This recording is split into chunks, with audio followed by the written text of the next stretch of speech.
Look, Crookie, obviously this is a big story. It came out yesterday. He's lost a captaincy and it now looks like potentially he should leave Man United. Yeah, I agree with Dino. And interestingly, you were listing off his emotions from the back page of The Sun. You didn't use the word deluded. I mean, if Harry Maguire is genuinely surprised by this turn of events, then someone's been badly advising him, because Dino's right. 5'7", 6'1".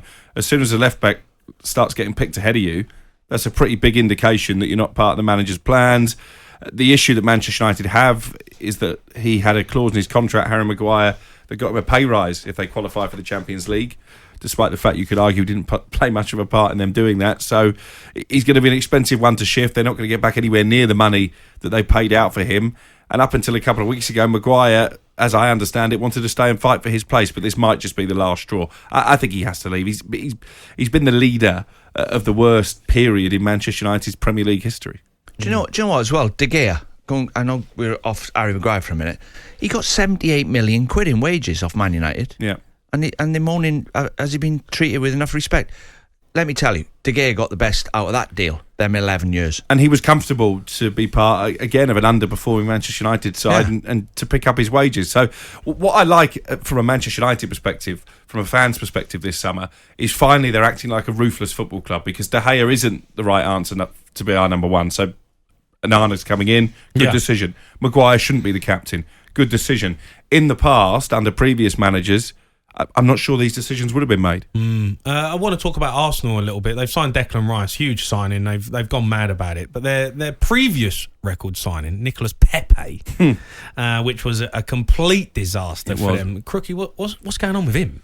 Well, he's one of the number of senior players who are not travelling for their pre-season tour. So again, really? I think he's not even on the tour. So that's pretty clear that he's not part of their plans. But I think they're almost going to have to tear up his contract, because you mentioned £72 million, albeit it was staggered over a number of years. But again, is anyone going to pay even $15 million for Nicolas Pepe? I'm not convinced. And my Arsenal had a habit of doing that, signing talent and not the right attitude. If you look at what Ten Hag's done and Arteta, the players coming in now, Eriksen, great attitude. Casemiro, great attitude. Martinez, great attitude. Weghorst, not the best player, but he's brought him in as if to say to Martial, that's how you work. Yeah.